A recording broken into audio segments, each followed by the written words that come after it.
Hey students, we back with another banger. I'm coming straight out of my notebook, and lesson 13, like I already said, it's gonna be fucking fire. I want you to pay attention to all the pictures and the presentations because they're not all the same and they all correlate with what I'm gonna be talking about tonight. Now let's start with the fact that in astronomy and in astrology, every 72 years, 72, 7 plus 2, 9, but every 72 years, the stars align perfect, making a perfect 360-degree circle in the constellations of the zodiac and the planets, right? By moving 1 degree. I want you to think about that. 1 degree. Now there's 10 spears in the common Sephiroth, right? That's 1 plus 0. 10 spears, 1 plus 0, 1. And it moves 1 degree every 72 years to make a perfect 360 degrees. 3 plus 6 is 9. 7 plus 2 is 9, okay?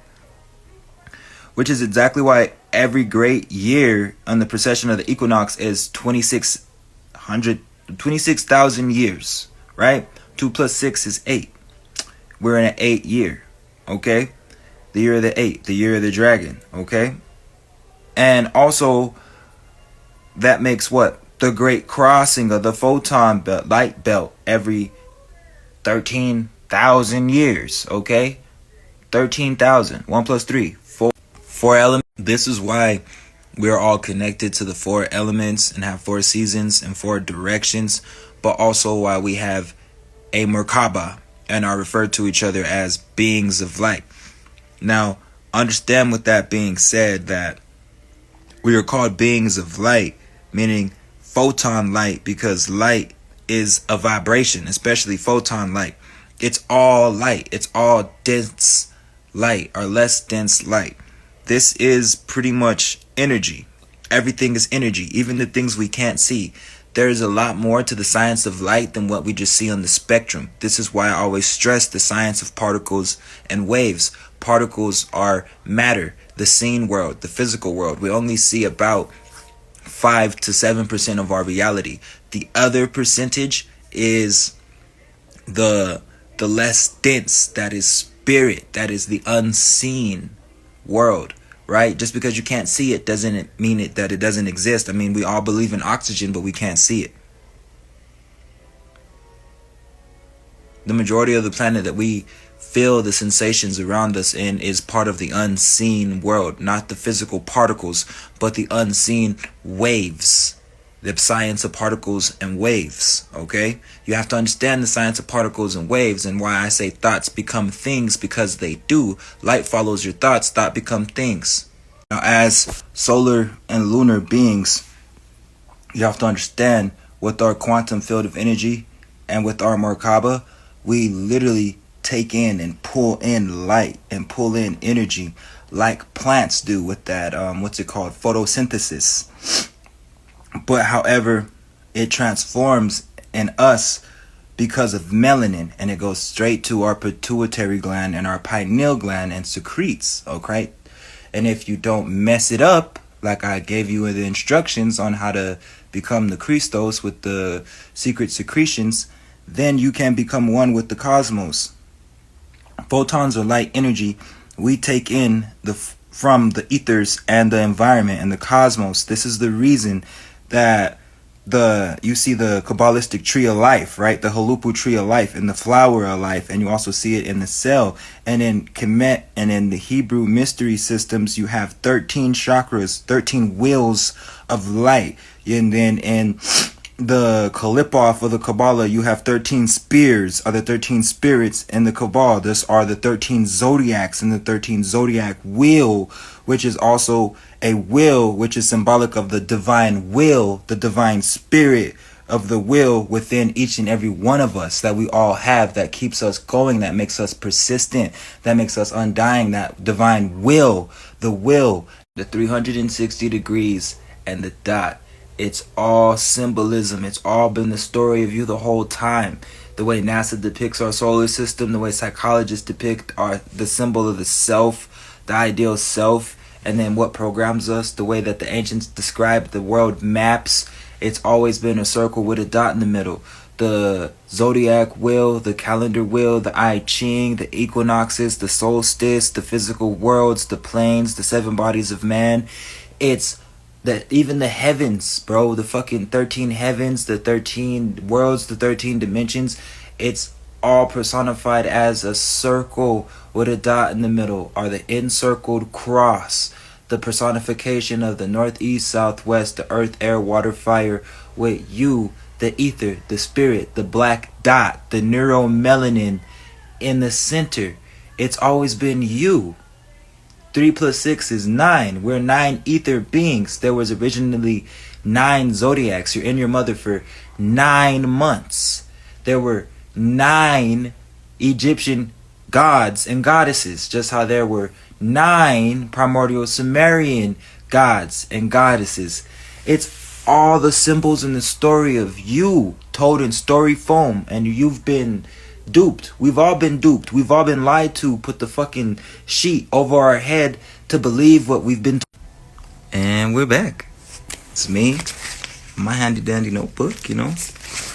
Now let's keep going on about the Kabbalah as I go over the plans, the planets, the spheres, the spirits, however you want to look at it. The first one we're going to name and go over and how it connects to the chakras. You're going to see all the correlation the more I go over this and read my notes. Number 1, Kether, the crown. Number 2, Binah, understanding. Number 3, the Chokmah, the Hokmah, that is wisdom. 4, the one we've already went over, is Dayat, knowledge. 5, the 5th spear of the Kabbalah, that's the Jibra, the justice, the judgment. 6 is kind of ironic because it sounds like he said, but it's really supposed to be pronounced Hisad, and that is love and mercy. Number 7 is the Tefereth, that's beauty and compassion. 10, Yesod, the foundation. 11, Melkuth, the kingdom. 12, Shekinah, the divine mother, the divine presence. And the 13th spear is the becoming, the unknowable spirit, the unnameable spirit, the alignment. Okay? Now let's keep going. Now let's tie this to the 13 chakras of the hidden Kemetic mystery system. Okay? The first one is going to be called your earth gateway. The second chakra is actually your earth star. Then the third chakra is your root chakra. Your root chakra is physical matter, the foundation, if one will. The fourth chakra is your sacral chakra, the creativity, the sexual aspects of men and women. The fifth chakra is your solar plexus, the will, the hidden sun, your mentality, where the sacrum sits, where the kundalini and the sushumna rise. Okay? Then you're going to have your sixth chakra, that's your heart, that's your love, your forgiveness. Your seventh chakra is your throat chakra, that's your communication, that's your expression. Your eighth chakra is actually your third eye. Okay? That's the wisdom, that's the visions, that's the knowledge. Your ninth chakra is the 3 crowns. Okay? That's the divine oneness. Your 10th chakra is the soul star. That's Orion constellation. That's the enlightenment, the transcendence. Your 11th chakra is the stellar gateway. That's the astral projection, the communication travel. This is your Sirius star connection. The 12th chakra is the unveiled universal gateway. This is Valcon. This is the universal being, the multidimensional being. And then you have your 13th chakra, the cosmic gateway, where you become light body beings, activated with Polaris, the true sun. So how do the 13 Kabbalah spheres or spirits and the 13 chakras connect to space and planetary alignment? Well, let me explain. You see, the root chakra, for example, is connected to Mars and Saturn. Then you have their heart being connected to not the heart. It's your sacral chakra being connected to Venus and Jupiter, but also Pluto. Then you have your solar plexus connected to the sun and Mars. Then you have your heart, your love, connected to Venus and the moon. Then you have your throat connected to what? Mercury. Then you have your third eye connected to Saturn. Then you have the 3 crowns connected to Jupiter, and Uranus. Then you're going to have your soul star connected to the Orion constellation, your stellar star connected to the Sirius constellation, your 12th chakra connected to the Vulcan sphere or the Persephone star, however you want to look at it, the Virgo star. And then you're going to have your 13th chakra, your 13th spirit connecting to Polaris, the white stone, the white gift, the white sun everyone keeps seeing in the sky that they think is fake. It's actually the star, Polaris, the true sun. Just how Keter and the Kabbalah is connected to Uranus, and how Binah is connected to Saturn, how the Hokima is connected to Neptune, and how Dayath is connected to the spirit, the fifth ether, the fifth. We back on. I got the notebook. Now, if I'm not mistaken, I believe I was going over the planetary alignments with the chakras and the 13 spheres or spirits and the Cabal. We're just going to start fresh with the spheres of the Cabal, okay? Because I don't know exactly where I left off. But Keter is Uranus. The Binah is Saturn. The Hokima, the Chokima would be Neptune. The Dayat, the knowledge spear, that is always going to be spirit, that is ether, the fifth element. Then you're going to have the Hesed, the Hesed, which is actually Jupiter. Then you have the Jipra. The Jipra is Mars, okay? Then you have the Teferath, that's the sun. Netzoth, that's Venus, okay? The Had, Mercury. Yesod, the moon. Malkuth, earth. The Shekinah, Nibiru. Polaris, the hidden spear, the spirit. Okay, that's the mother father, the hidden one. Also connected to Canis Major, the dog star.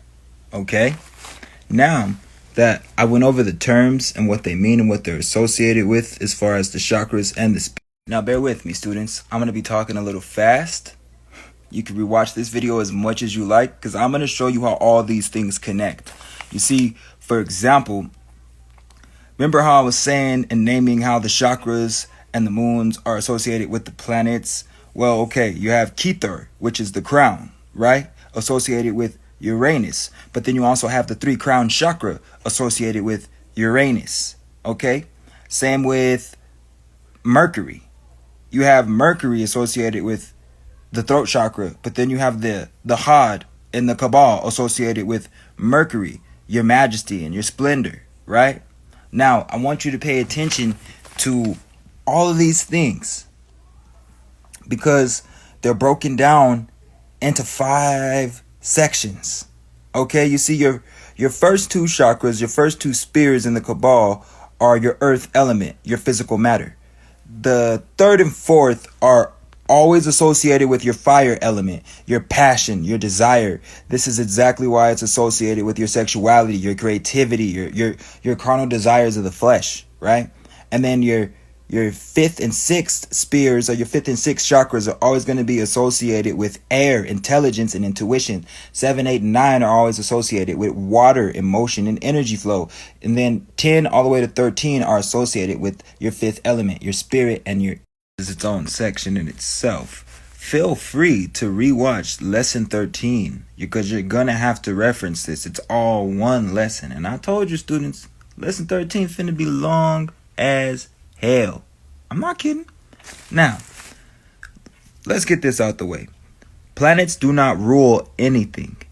They may influence, for example, the sun and the heart. Okay? They might influence, but planets do not release energy that affects us on Earth. Okay? Get that shit out of your head. We are talking in terms of energy. Planetary energy is the energy confirmed and associated with the nature of the planet and the nature of your body. The inside and the outside, the above and the below. Okay? Discover what the planets mean to you. I know what the planets mean to me, but discover what they mean to you. These planets are tools to aid you in your understanding of not only magic, which is what we're going to be teaching and studying in the next couple of lessons, but also yourself. the energies surrounding you, the energies inside of you, your emotions, your thoughts and feelings, for example, okay? And remember, everything is energy. Now let's describe these planets in detail. Here's a little disclaimer before I go into what these planets mean. You have to understand that the planets, numbers, symbols, gods and goddesses are just classifications of how we describe energy, okay? Once energy is here, it cannot be created or destroyed, only higher and lowered in wavelength vibration. With that being said, let's go over the classifications of the planets and how they align and correlate with your chakras. Most people, you're like me, and you consider the sun to be a planetary body because the sun rules healing, okay?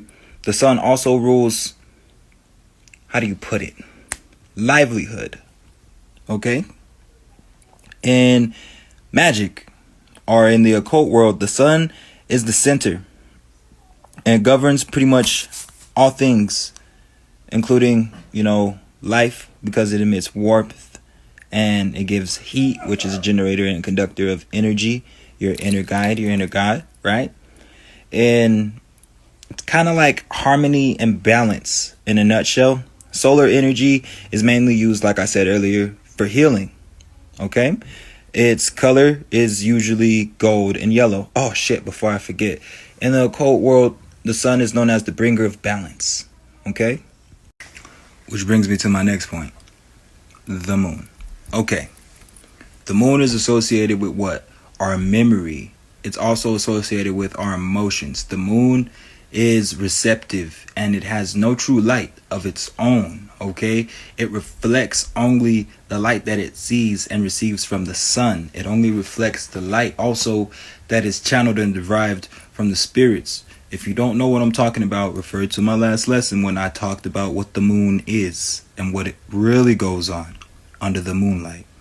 You see, because in a nutshell, the moon governs and influences our responses, our emotions, our mannerisms, and our habits, and our astral experiences. It's also connected to psychic abilities and relativity inside of us, genuinely, okay? You have to think of the moon kind of like a magnet. You see, this is why the moon directly influences all the liquids on the earth and the liquids inside of us, particularly the menstrual cycle of every female. If you didn't know, now you know. Father Sun, Mother Moon, symbolic of the divine feminine connected to all the water, all right? Pay attention to what's happening to the water. And as we keep talking about the divine matriarch come in, pay attention to the moon, okay? Not the sun. The sun is different now. The moon is associated with the number 2, 22, 222. The moon is associated with quicksilver. It's also associated with the color silver and gray. It's also associated with silver and the color violet or bright purple, however you want to fucking look at it. Whatever shakes your boat. There's multiple different phases of the moon. The common person knows of 7. I know 8. The waxing moon is good for rituals. The waning moon is good to release. It's good for cleansing and banishment. Okay? When you think of the crescent moon, this is good for manifestation and alignment. When you think of the full moon is new beginnings.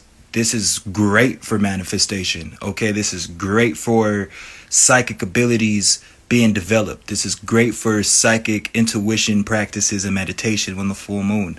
The dark moon, that is great to do anything involved with protecting your center, protecting your magic square, protecting your family, protecting your finances. Just protection work in general is great for the dark moon. Now, let's continue. The next planetary body we're going to discuss is Mercury, the planet closest to the sun, which is why Mercury is also known as Loki, the fastest moving god in paganism. But let's keep going. Mercury, right? Also, pay attention to the pictures. Mercury, the throat. Yeah, pay attention to the pictures. I'm not just putting pretty pictures in the presentation for no reason, students. They all go together. Okay? Now, let's get into Mercury. Mercury, the fastest moving planet, right? It's the closest to the sun, or the center, the magical source, right? It's also associated with what? Quick thinking, quick wit, logic, and intellect. Yes. Associated with the quick mind, speed, and movement. It has a connection and an affinity with the mind. And if I'm not mistaken, the mind is all in the universe is mental. Quick thinking and alertness, wittiness.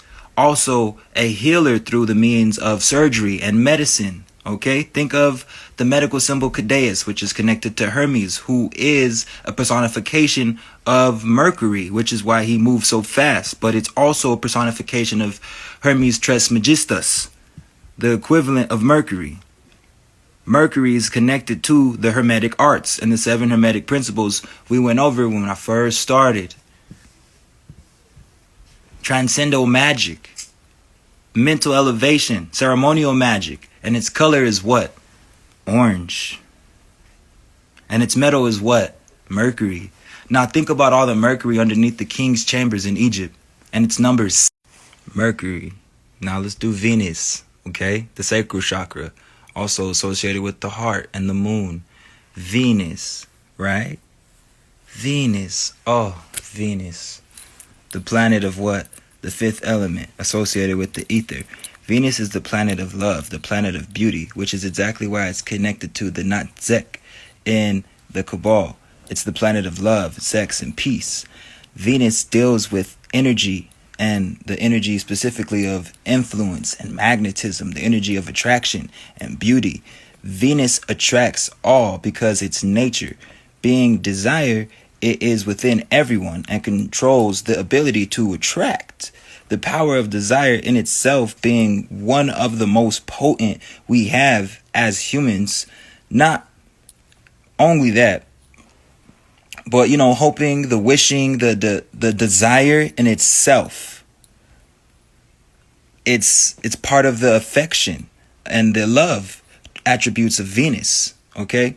Venus influences your emotions. It influences your 5 senses, your sensations. It influences art and music and dance. Its metal is copper.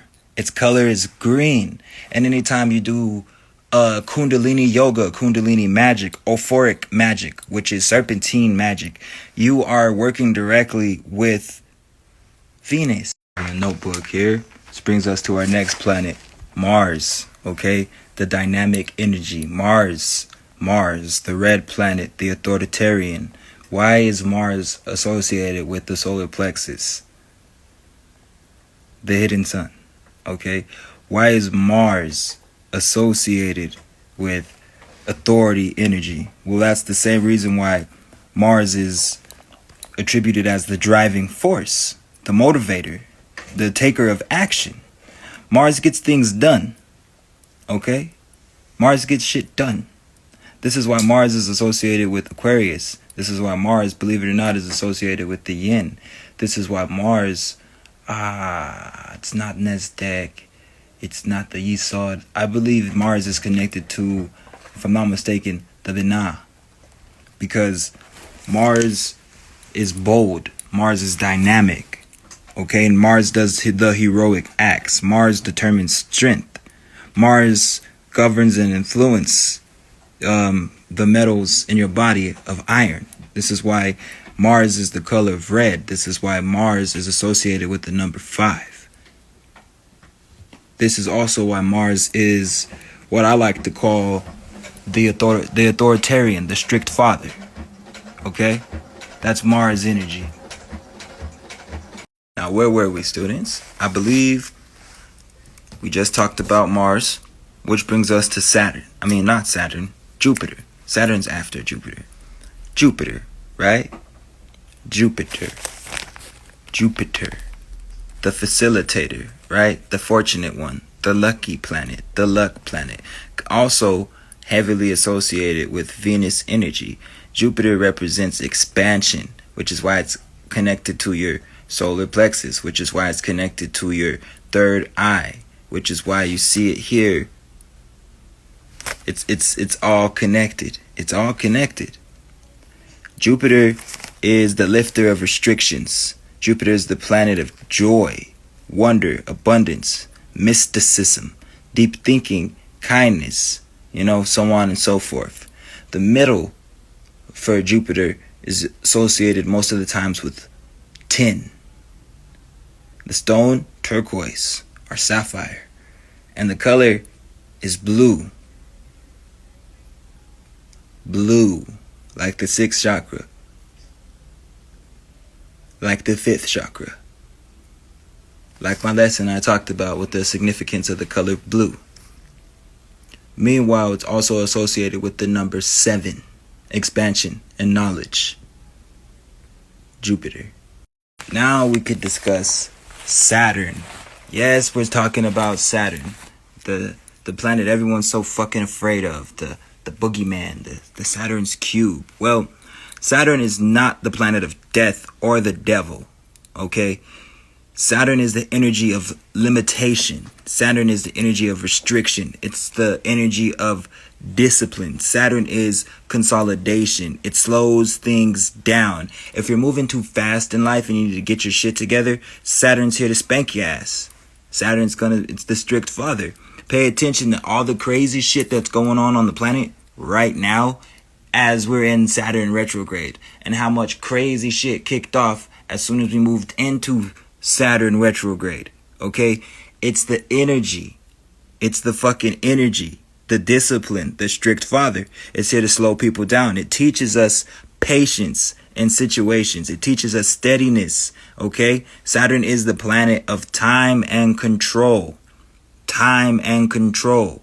Patience. It's a very wise planet. In ancient Hinduism, actually, Saturn is connected to Lord Shani. In fact, I'm going to have to go in Lord Shani in just a second. But the metal connected to Saturn is lead. Its color has always been associated with black or a deep, deep dark blue. And the color for Saturn is 8. Think of my lesson on back with my notebook. Now let's discuss Saturn, aka Shani, and Set and 72 a little bit deeper to help you guys understand this energy. Okay? Saturn, Set is karma. It's work and justice. The planet Saturn has an important role in everyone's life because the planet Saturn is not to fuck with. It teaches you not to mess with the master. Alright? It's big brother. Like I said, it'll spank your ass. Saturn's here to help you understand and activate your true self. Lord Shani's always watching. It brings the karma to everyone and everything, even animals. Shani. Okay? Lord Shani. Keep in mind. Saturn. Shani. Because Shani's connected to Shiva. Lord Shiva's who? The destroyer. But anyway, he's the one usually holding what? A scepter or a sword. The god of karma, the god of justice, the god of retribution. He delivers results depending on one's thoughts, speech, and deeds. He doesn't like the ego. He doesn't like the pompous entitlement that people have. His job here is to destroy the pride and prejudice and racism and overcome that overly confident, entitled bullshit that a lot of people walk around with. Okay? And help develop the will and develop the conscious minds of the individuals. He's a bringer of justice. Lord Shani, aka planet Saturn. The planet Saturn is also associated with Set. Some people know him as Horus Set, because Set and Horus represent the harvest. Okay? At one point they were a dual god because they had a dual nature. You see, Saturn is also associated with Saturday. The Sat is related to the number 72, 144. They both equal 9. You see, you have 72 angels, you have 72 demons, you have 72 portions of your left brain, 72 portions of your right brain. When you put them together, you get 144, just like the 144,000. Okay? Saturn has many untold feminine aspects as well in magic, occult, and astronomy. Saturn, it has nothing to do with evil, and you should not be afraid of Saturn energy. Nubian people are ruled by Saturn. One of the 7 sisters, Kali, Ingurshkagal, Sekhmet, Baset, they're all aspects of Saturn and Saturnian energy. Reference to the crown mother in African folklore. Also, Hathor, if upset, embodies Saturn. Ma'at is an embodiment of Saturn. Set is an embodiment of Saturn. And the 72, because he had 72 conspirators, he had 72 helpers help him slay Osiris, which is also why the mass of the planet Saturn, you see that the jet pillar, just how it's parallel to your spine, it also represents that pineal gland in the brain, you know, when it's shaped like a pine cone. But anyways, before I get off the topic, Saturn, right there by the Milky Way. Set, Satan, Shaitan, Saturn, Shani will be the understanding of your fall. You see, 72 degrees is room temperature, right? 72 heartbeats per minute in adults at rest when they're at homeostasis is what? 72 degrees, right? So, all this connects to our human reality. Your work begins when you know your humanity is the problem. The humanity is the beast. Okay, the humanity is Set. Set has 72 helpers, like I explained, to help him kill his brother Osiris, who becomes the Osirian pillar, the Djed pillar, the serpent pillar. DJ and Kemet denounce and depicts what? A serpent. This is where you also get the Jedi from in Star Wars, the Djed. Also symbolic of what? The Kabbalistic tree of life and death, and the Sumerian Halupu tree. The middle path in the Kabbalah is the Djed pillar, the pillar of Osiris. It is the balance of the Force, which is why Jedis have the Force. When you add arm, leg, arm, head, the 5 with the... I tell y'all, get out of fear. Get out of spookism, okay? Ignorance is the enemy. Ignorance is the opposite, okay? Not fear. Fear is false evidence appearing real. You have to understand, this is why they tell you to fear the devil, to fear Baphomet, to fear death. Whatever scares you, like my favorite occultist always said, rest in power, rise in power, brother, panic. Whatever scares you, don't run away from it. You need to run towards it. And the Kalipoth, the real tree of the Darth Kithar, the true world of the spirits of the Kabbalistic tree, the path of light is in darkness. From darkness comes light, my niggas. Come on, students. You cannot get light from light. You can only get back to once you came by seeing the error of your ways through darkness. This is why Saturn is the planet of darkness. It rules over the number what? 8. And if you don't understand, go back to my lessons whenever I literally dissected the whole number 8. And by ruling the darkness, you have to understand that's the dark side of humanity. Darkness represents the unknown, the unexperienced, the unseen, and the hidden. Darkness does not represent evil. Saturn brings wisdom, awareness, insight. Saturn brings sincerity, honesty, love, and justice. What up, students? We're back. I got my handy dandy notebook again. And today, as you can see, we're going to be talking about Uranus.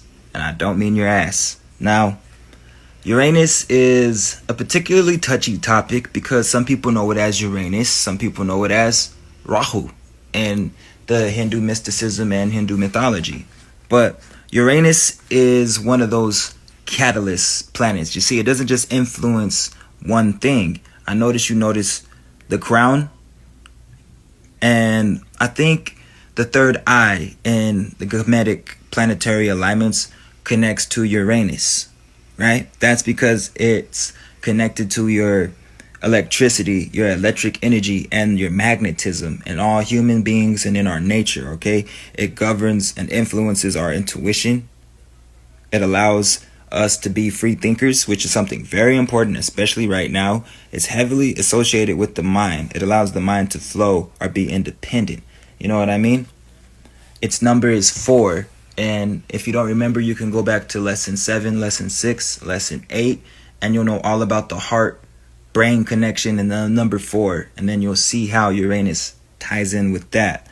But in Hinduism, it's known as Rahu, an evil planet, even though it's associated with salvation and higher knowledge. Like I said, get out of spookism. Uranus, right? Rahu, the electric planet. The planet of polarity, the planet of understanding. Its colors are usually white, electric blue, or something translucid, something see-through or clear. And that's because of the clarity you get associated with these planets or with these planetary energies. Because remember, it's all energy. These things aren't physical things that can influence you from millions of billions of miles away, but they're energies that are inside of us, above us, and below us. And when you know the right keys of knowledge, the mind makes it align. Your energy, your quantum field, especially when you understand the science of the heart, like I dropped on lesson 6 and lesson 7. You're going to understand why every chakra has a planetary alignment and a color and a number. It's all one big key. All you got to do is put the pieces together, but there's nothing separate. For example, Uranus is connected to the Kalios, also known as Indra. Indra is the god of the sky, and it's also called Aaron, a god of the sky. Just as I said, it rules and influences electricity and your electric energy. Your electric energy comes from the mind. The magnetism comes from the heart. So it's symbolic of that heart-brain connection that we've been talking about in all my previous lessons. Pay attention. Last but not least, brothers, sisters, and students, Neptune. Neptune is the planet of drugs. Okay, it's the planet of alcohol spirits. Neptune is the planet of strange experiences and weirdness. It governs or influences the inspirational thinking. Psychic and clairvoyant abilities become very active, becoming aware of just matters outside of society, outside of the norm, beyond the obvious, like artistic, music, food, culture, mysticism. This all governs and is influenced by Neptune. The number of Neptune is the number 7. Color, pure white or a sea gray. It has no metal. Anything from the waters or Mother Earth will work. For example, a lake, cory shells, seashells, so on and so forth will work. Neptune is linked to the spirituality, the unseen, and observations of the supernatural, if you will. Extrasensory observations, magic, fantasy, and, fairy tales. It's also known as Ketu in Hinduism, which is what? The spiritual healer of the planets. It's the symbol for the subconscious mind. What up, students? We back again. Got the notebook. And last but not least, that leaves us with Pluto, right? The dualistic planet, the planet of a mixed nature, the planet that clears away energy, those things that no longer are useful to you. Pluto has a destructive yet regenerative nature upon use. Pluto tends to influence life, death, sex, and rebirth, the ability to evolve to our true potential. Its color is usually associated with ultraviolet, and its metal is always iron or tungsten, okay? Now, I want you to keep in mind that these are just general basic ideas of these planets connected to the body, also associated with colors and elements, okay? But we're going to get further into that a little bit later. But right now, we got a long way to go. As you can hear me turning pages, we got a long way to go. We still have to tie all this to water and space. But anyways, Pluto. So, this is a planet that has life-altering influences and abilities, okay? It's the planet of karma. It's the planet of faith and metamorphosis. It's the planet of energy. It's symbolic of death and the underworld, rebirth, renewal, and the power of life. The liberator of material conditions. It's also associated with the Hindu god Yama or Yajna, right?